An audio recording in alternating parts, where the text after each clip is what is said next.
Hi, everyone. Welcome to another show of, you guessed it, Your Past Does Not Define Your Future. And today's guest, I'm so excited to have here because she is a wealth of knowledge. And by her own admittance, she's from New York and still has a New York accent. However, I'll let you be the judge of that because for me, being a British person, all Americans sound the same to me. So I can't distinguish between any of the accents. So I'll let you figure that one out. So welcome, Robin. How are you today? Doing great, Helen. No, really, I don't speak like that anymore, except when I'm really tired. That one you could tell, right? No, but I do, when I'm excited, tend to fall back into Brooklyn-ness. So, and sometimes speaking about things like this gets me excited. So good. I'm glad. So you've got a lot to share. You've done a lot in your lifetime, and I'm hoping that you're going to share some nuggets with us so that the audience may or may not pick something up and learn from it, or have some thoughts about it to maybe change some things that they do. So you're very busy and have been busy. So what is it that what was your passion in your life? What things made you feel passionate? It's funny because I always felt like passion was something that was really missing for me. Like I felt like I have it all except passion. So it's funny that you'd bring up that word. And I realized that some people are lucky. They're just born with it. They grow up knowing what they want to be when they grow up. And it's something that I always was searching for. And sometimes it's there and you don't see it. Sometimes you have to create it on your own. What's the other word that I'm looking for? Your purpose. Right. People spend their whole lives looking for their purpose, looking outside themselves. Where's my purpose? What am I here for? One day, you know me, I became a seminar junkie, and that's in my 30s, and that we'll go back to that one in a minute when we talk about the past and the future. But one day in my seminars, I realized that maybe my purpose isn't out there. Maybe my purpose is actually in here. And when I started looking inside, I found it right away, or I declared it. Mm-hmm. I said, you know what, my purpose, I'm declaring my purpose in life. My purpose is to spread joy. And my purpose is that every day I can deliver on it, because my purpose is to make somebody else laugh or smile every day. And I can deliver on that purpose every day. I was going to say, and you usually do. You usually do. And you're absolutely right. People do look outside of themselves for happiness. They look outside of themselves for purpose. They look outside of themselves for answers. When every single time, if you go inside, that's where you're going to find everything. So tell us how you what career you did, what defined where you are now. So writing, I'm a writer right now. I'm a freelance writer, but I'm a semi-retired, part-time, self-employed freelance writer, which is a mouthful, but I call myself #retired with a capital T for tired, because I don't know how I ever had a job and a life. And I hear that a lot from many of my retired friends, because we actually do. And now's where that word passion starts to come in, because we get to do the things that we always wanted to do that maybe we didn't do because we were working so hard. But I started my career as a journalist, and writing always came easy to me. But I was warned in school that when you go to work for a magazine, which is what I saw myself as, a magazine journalist, there can only be one top banana. There's one editor-in-chief. So you really had to be good, and you really had to work hard to get to the top. Otherwise, you're just always going to be an underling. But I was kind of okay with that. I just thought it was a very glamorous job. And it's nothing's as glamorous as it seems, but there was a certain amount of glamour to it anyway. And in my 20s, I started, that was in the 80s. Yeah, in the 80s, and money was good and people were giving stuff away, and it was really fun because we'd borrow clothes for a photo shoot, and when we finished Exactly. keep it. I worked for Right. Children's Wear magazine. My friends' kids did really well in terms of beautiful samples, but the pay was not good. And at that time, I guess I never really learned from my parents, or certainly not in school, about setting goals, about choosing what you wanted to do with your life. It was kind of in those days, my parents told me, oh, you'll go to school, you'll go to college, you'll meet a guy, you'll get married, and that's your life, you'll have kids. So there never was really a at least in my house and in most of my friends, we didn't get that we didn't get the grow up, be a good wife, be a good mom. We didn't get that message, but we didn't get any, oh, you can have a career, you could be president. We just didn't get any kind of guidance, not from home, not even in school. So I was really smart, but nobody said to me, hey, if you really applied yourself, you could become a doctor, a lawyer, an engineer. I was good in math. I could have been, had I known, but nobody really gave me direction. So I got a Regents scholarship, which was something they did in New York. And I was tuition at City College in New York was free at that time. So I just sort of la-di-da into and out of, and my mom worked near the Fashion Institute of Technology in New York. She had friends there that, and they said, oh, well, your daughter doesn't like Brooklyn College. Okay, she couldn't get the class she wanted. Okay, we'll put her into FIT.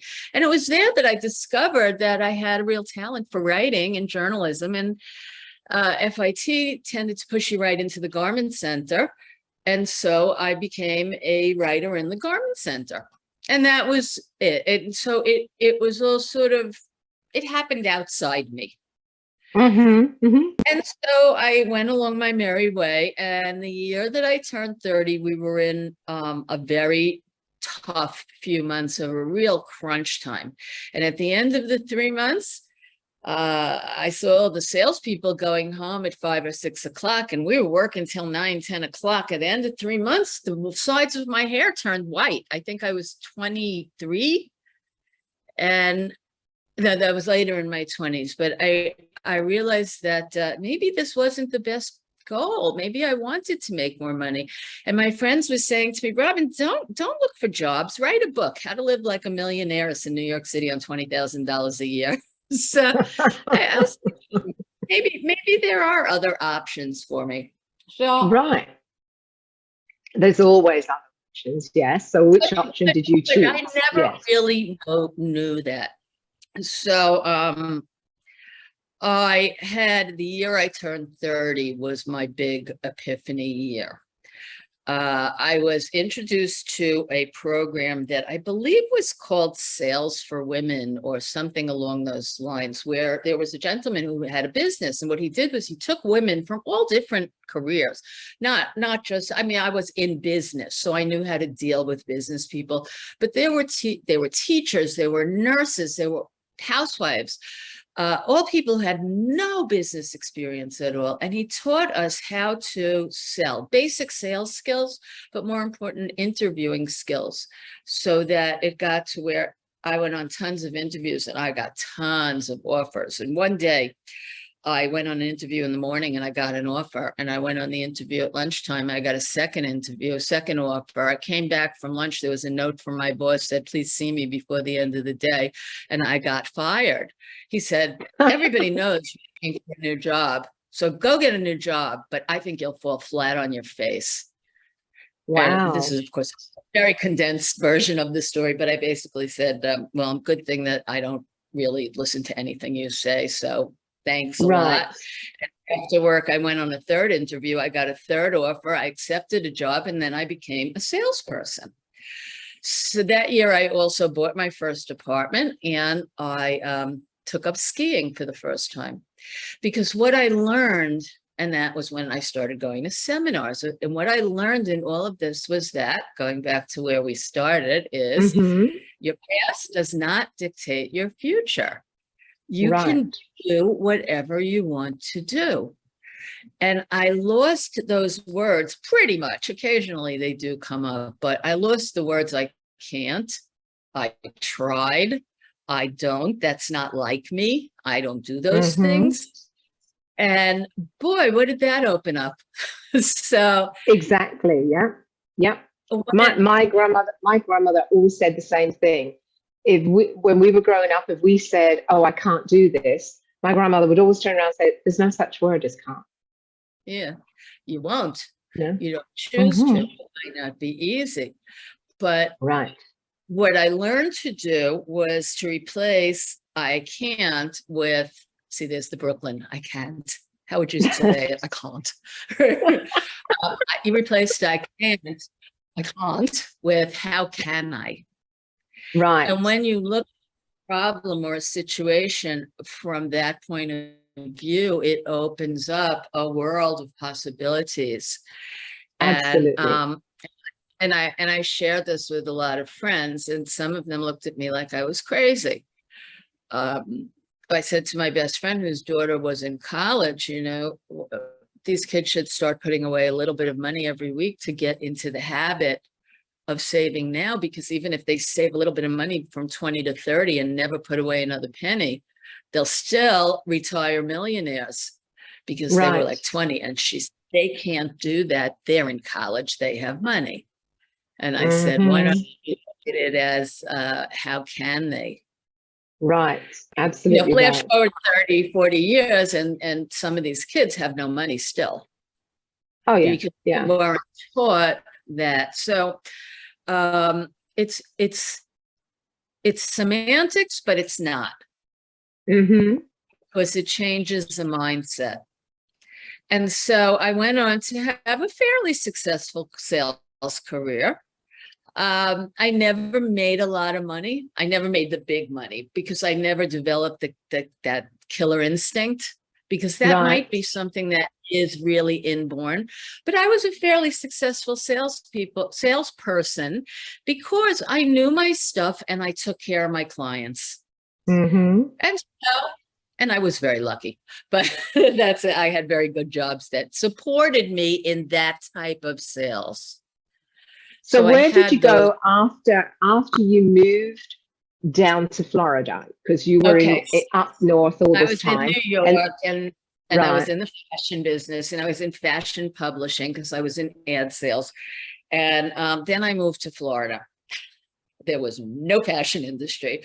The publishing industry that I was used to was on a national, international level. And here everything was very, very local and focused. And I was like, huh? So for several years, I floundered down here. I kept taking sales jobs and failing at them and losing the jobs or quitting the jobs or just not making enough money. So I finally said, you know, I clearly don't want to be in sales. And what else can I do? Now, where I see that's very telling is every job I've ever been fired from came with a glowing letter of recommendation and bosses saying, I'm so sorry I have to do this. Right. And as opposed to getting fired, I have friends who get fired and make it about them not being good enough. But again, is it semantics, or, you know, do your words create your thoughts? Do your thoughts create your words? You and I have had this conversation. But if you come out of that and you say, I'm no good, I have no talent, I'm not good at this, you can really put yourself in a hole. It's like going on a date and the guy doesn't call, and then you make it like, what did I do wrong? Or you can say the guy's a jerk and he's the loser. So, but you don't know, because you don't know what goes on in somebody else's mind. It's all, you're going to make it up anyway. Make up something that's going to empower you. So I said, I clearly don't want to be in sales anymore, as opposed to I'm no good at sales. Right. From that puts me, they take the same situation, put me in a power position. What do I, a position of power. What do I want to do? Right. And I had found through the years, people started referring to me as a creative person. And I never looked at myself that way, although I wrote very easily. I had started doing blogs and websites. I made jewelry. I always would put together, as you know, videos and slideshows and power boards and vision boards. And I went, oh, you know what? I guess I am creative. And I was able to really embrace that side of myself. And then when the opportunity came up for me to start writing professionally again, as an editor of our local paper here in Hollywood, Florida, I was like, wow, this is easy. This is fun. And I get paid for it. Who knows what would have happened if I stayed doing that for the last 30 years? I might have become that big shot at a magazine, but probably not, because I never really wanted to work that hard. It was more important to me to enjoy what I was doing. And that is a lesson there, is to enjoy what you're doing.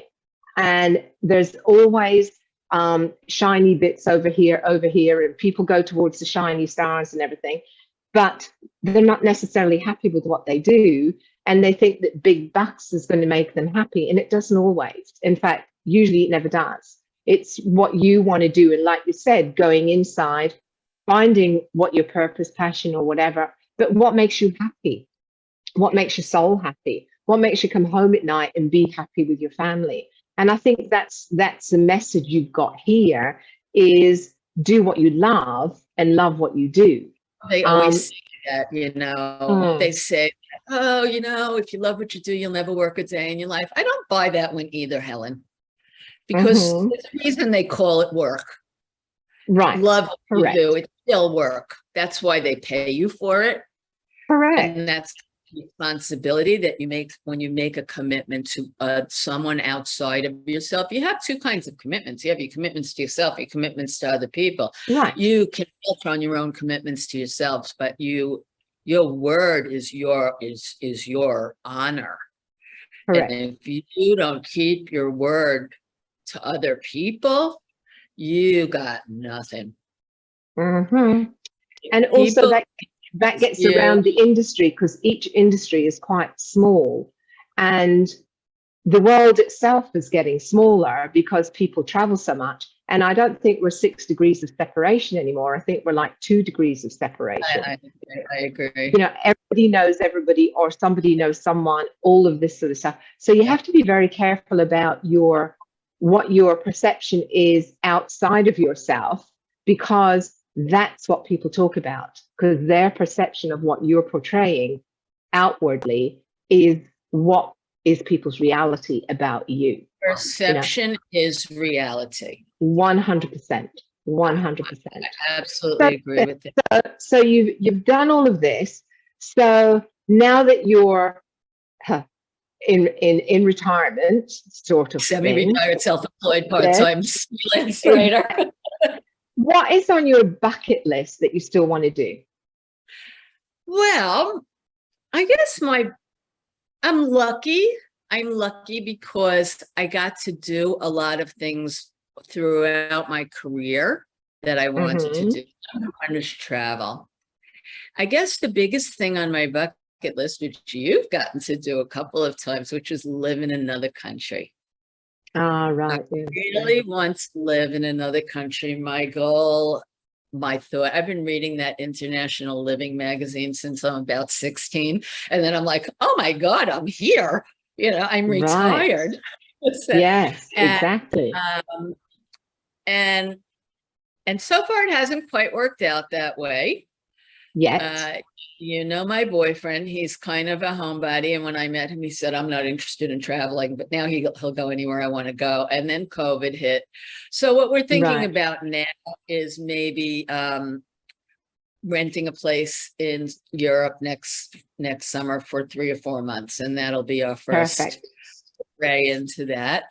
And so that's sort of the big one. But I've been lucky. I've been lucky because, I said before, I never made big money as a salesperson. And part of the reason is every place I'd go, every money-making seminar, they'd say, "What's your why?" And people would say, "I want to leave a better world or more money for my children so they don't have to go through what I did." That's, and yours was not necessarily about money, but you want to leave a better world for your children, your grandchildren. Some people would say, "I want to cure cancer." Some people they had these huge goals, right? And I would go like, I already live at the beach. I already drive a cute little convertible. Really, I don't like shop. I'm a bargain shopper, so it's not like I want to go out and get designer clothes. I like to get designer clothes at a good price, but it's more about the thrill of the hunt. Exactly. And anything I really ever wanted to do, I did, because I was single till I was 50. So I didn't really have to worry about taking care of anyone else. And I said, I'm cheap, so I always saved money. So I'm okay. I didn't have a big why. My biggest why was I don't want to be old and live on the street and eat cat food. Right. And that was it. All I wanted was peace of mind. I was just going to say, so changing that into a positive is I want peace of mind and to be able to support myself when I get into retirement, because that is something that, depending on your age, is something that you don't plan enough for. And like you said already, is telling your friends' children to start saving at an early age. And I think that's even more important now. Not that we're giving financial advice to anyone, but it's even more important now because of the population, and there's more elderly population than there are younger population paying into the system. So again, we're not financial advisors. However, it is a good rule of thumb to prepare, because you never know what the future is going to hold. And especially now that we're building robots to replace all of the working environment as well. Yeah, scary. We don't get enough training in that, and you never know. It's gosh, if we knew how long we would live and we could make our money last right up to the end, wouldn't that be lovely? Wouldn't that be nice? We either don't spend it and leave it all, or we spend it and don't have enough for the rest of it. You just never know. Yeah, it's a tough one. You can't tell. So but life, yes, but life is for living, and I think that through the shows, my intention is with the people that through all age groups, I've interviewed many different people already from different generations, and I think you get a broad spectrum of wisdom, advice, and experiences that other people have had that you can glean something from. So even if it's just one small thing that someone said that resonated with you, then we've done a great job of trying to pass that on. Everybody doesn't hear the same thing. You only hear what you are ready to hear. And you've been going to seminars for a long time, and I'm sure you've heard that before. You can watch a movie and then watch it again and think to yourself, well, I don't remember seeing that part, or I don't remember hearing that part, all that sort of thing, because we only hear and see where we're at the time, emotionally, spiritually, financially, all those sorts of things. And that's why when you're listening to your motivational CDs, my goodness, that's an old word. When you're listening to your whatever it is that you're listening to, your downloads, that's what it is these days. When you're listening to your downloads or you're watching your YouTubes or whatever, it's always what they say is you have to listen to it for at least 30 days, because each time you listen to it or watch it, you're going to pick up something else.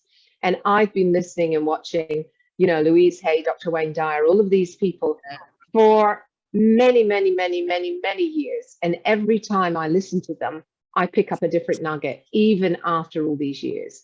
So it's the same with you.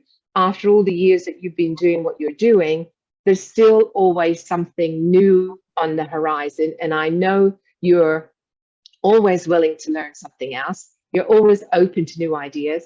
And I also know, because we're both involved in some of the same charity organization, that you love to give back to the community and you love to be involved with helping others, whether it's, the homeless kids that we're helping right now at Covenant House, or whether it's the foster kids that we're helping right now also, or whether it's, helping students collect what they need for their school supplies. And I know that's part of who you are also. So what does that do for you, giving back to your community? Well, let me just say, first of all, I have to admit that when we go out and we do things like we do arts and crafts with kids or people with disabilities, I have to admit that the child that has the most fun is me. So Yes. So I have so much fun. It was funny.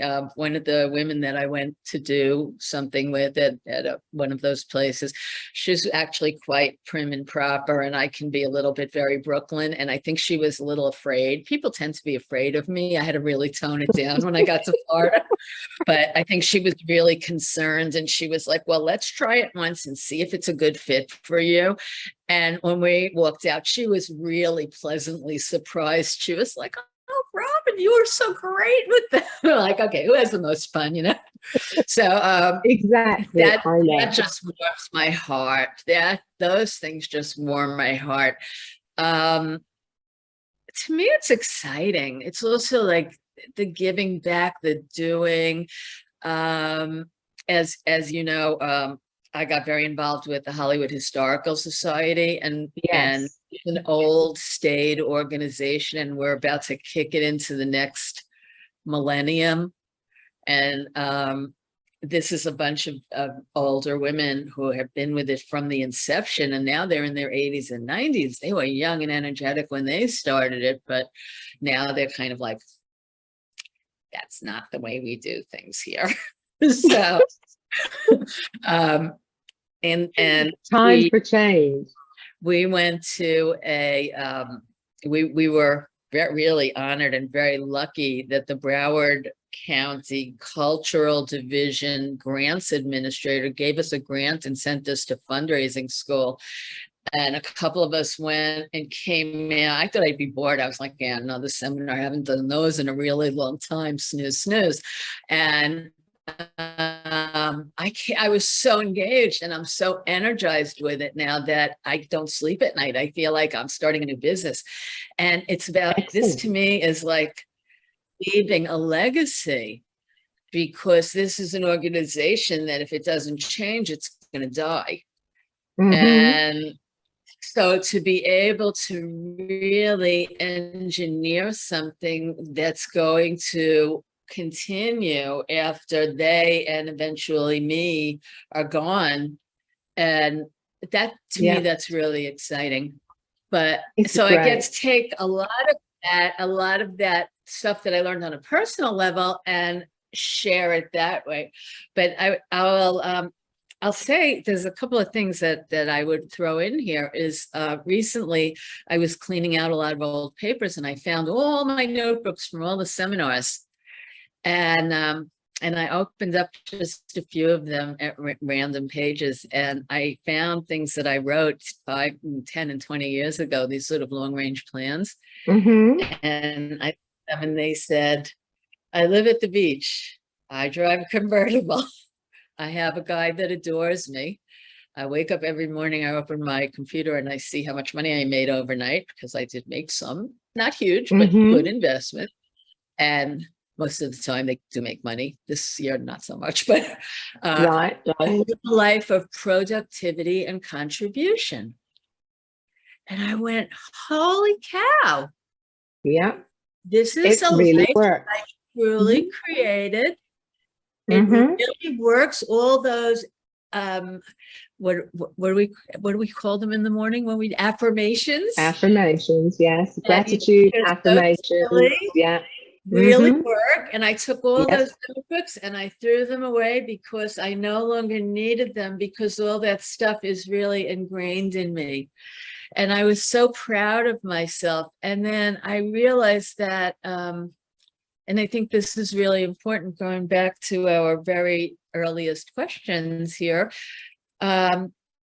You can go to Tony Robbins, you could go to Landmark, you can go to a coach, you can read lots of books, and you can read Louise Hay, and you can read, who did we say the first Wayne one? Dyer. The Wayne Dyer, may he rest in paradise, because he was the first self-help book I ever picked up. Yeah, he's amazing. You could go to them all, and they say it in all different ways. But when you get down to the very core of everything that they say, it comes to this: nobody's going to change your life or your world except you. Absolutely right. And that's a good note to finish on, because you're absolutely right. And the theme of what we've been talking about through this process is exactly that. It's up to you. You can lead a horse to water, you know, but you're the one that's got to drink it. You're the one that's got to do what you have to do. And Robin, you've shared some amazing things. You're always smiling. You're always happy. You are living your passion. And even when things are looking like they might not be going a certain way, you have a way of turning things around and looking at it a different way, which is what is needed. And getting involved in the community, I think, is always, like you say, a heartwarming experience. And you can also see that what you have in comparison to the people that you're helping, no matter what it is more than that person that you're helping. So having gratitude also is an amazing thing that has to happen too. You were about to say something.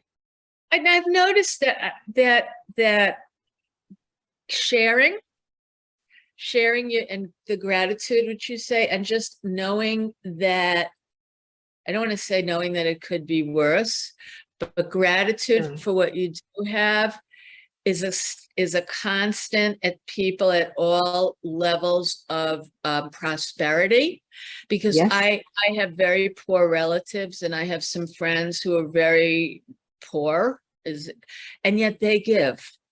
When there's a hurricane, they take that little bit that they have and they share. Yes, correct.